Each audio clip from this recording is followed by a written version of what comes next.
नमस्कार शेतकरी मित्रांनो, नवभारत टीव्ही यूट्यूब चॅनलमध्ये आपलं सहर्ष स्वागत आहे।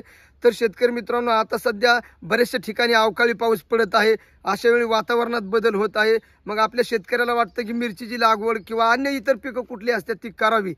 तर आपण याची लागवड मिरचीची लागवड करीत असताना कुठल्या तारखेपासून करावी व दुसरं म्हणजे आपण त्याला कुठलं बेडमध्ये खताचा डोस वापरावा याच्यावरती आज आपण हा व्हिडिओ करीत आहे। जर चॅनलला कोणी नवीन असाल तर चॅनलला सबस्क्राइब करा, हा व्हिडिओ नक्की पहा। शेतकरी मित्रांनो, आता वातावरणामध्ये बदल झाला की आपण पीक देखील आपले बरेचसे शेतकरी करण्यासाठी उत्सुक असतात। तर आज मिरची पिकाबद्दल आता आपण हा व्हिडिओ करीत आहे। आता येणाऱ्या आताचं जी मिरची पीक आहे, उन्हाळ्यामधले बरेचसे शेतकऱ्यांनी जी मार्चमध्ये किंवा फेब्रुवारीमध्ये जी लागवडी केली असतात, ह्या लागवडी आता संपत आलेल्या असतात। याचं कारण म्हणजे वाढत्या टेम्परेचरमुळे व दुसरं म्हणजे काय मिरचीवरती बोकड्या देखील जास्त पडला असतो। मग याच्यामुळे देखील बरेचसे शेतकऱ्यांचं फळ गेलेले असते ती, मग ह्या उन्हामुळे देखील फळ जात असतात। मग अशा वेळी आता ही मिरचीचा लॉट संपलेला आहे। मग आता आपल्याला येणारा दुसरा लॉट म्हणजे ही पावसाळी लॉट म्हणू आपण, आणि पावसाळी लॉट हा खूप चांगल्या प्रकारे येत असतो। मग ह्या लॉटला आपल्याला कुठल्या वेळी करायचं आपली मिरचीची लागवड व दुसरं म्हणजे त्यात कुठलं खत टाकायचं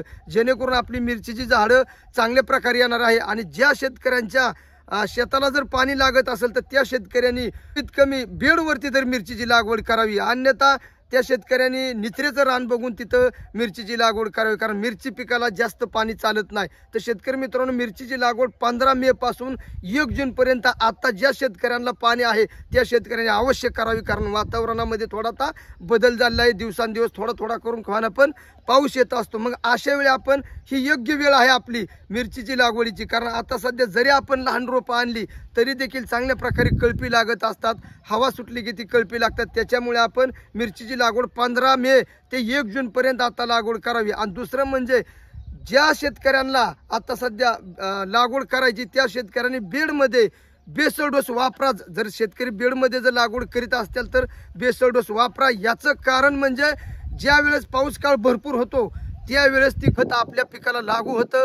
त्याच्यामुळे मिरचीचे झाड जे असतं तंदुरुस्त देखील म्हणू आपण किंवा मोठं होतं, त्याचा बुडका जे असतो तो बुडका देखील चांगल्या प्रकारे होतो। पाऊस काळ चांगला असला की मिरचीचं पीक चांगलं देखील येत असतं। तर मिरची पीक आणत असताना आपल्याला भरपूर खर्च होत असतो। मल्चिंग पेपर लागतं, ठिबक लागत असतं, दुसरं त्याच्यात मिरचीवरती रोग देखील पडत असतात, बोकड्या रोग म्हणू किंवा अन्य इतर रोगाच्या फवारण्या देखील आपल्याला करावं लागतात। मग ही जी खर्च आहे हा आपला खर्च भरपूर होत असतो। मग याच्यासाठी आपला जो प्लॉट आहे हा मिरचीचा प्लॉट जास्त दिवस चालला तर आपला फायदा होणार आहे। आणि जर आपण अशा प्रकारे जर खर्च नाही केला, खताची जर नाही चांगल्या प्रकारे बेसल डोस घातला, मल्चिंग पेपर नाही टाकला तर आपला हा प्लॉट कमी दिवस चालतो ना आपल्याला मग तिथून पुढे मिरचीचा प्लॉट हा मोडावा लागतो। मग जास्त दिवस फळ टिकवण्यासाठी आपण अशा खतांचा वापर करा, याच्यामुळे आपला भरपूर दिवस फळ चालणार आहे। त्याच्यासाठी शेतकरी मित्रांनो 10-26, 18-46 गुळी सुपर आणि शेणखत ही मिरचीला वापरास 100% तुमची मिरची एकही झाड वाया जाणार नाही आणि मिरची ही भरपूर दिवस चालणार आहे। दिवस जर आपल्याला प्लॉट टिकवायचा असेल तर आपण अगोदर खताची भरणी देखील चांगल्या प्रकारे करायची। त्याच्यामुळे शेणखत असेल तर शेणखत टाका, 18-46, 10-26 आणि गुळी सुपर ही भरूनच घ्यायचं बेडमध्ये, कारण याच्याशिवाय आपला फळ हा भरपूर दिवस टिकत नाही। अन्यथा आपला फळ लगेचच मिरच्या लागल्या की 1 महिना 2 महिने चालतो आणि लगेच आपला फळ संपला जातो। त्याच्यासाठी आपण अशी जर खतं टाकली ना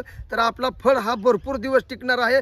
आणि पाऊस काळ असल्या कारणामुळे मिरचीचं पीक ही चांगलं जोमात येतं, मिरची क्वालिटीची निघते। उन्हाळ्यातला जी लॉट आहे हा संपलेला आहे, त्याच्यामुळे येणाऱ्या मिरचीला बाजारभाव देखील चांगल्या पद्धतीचा भेटत असतो। अशा पद्धतीने आपण लागवड करायची आणि ठिबकवर लागवड करा।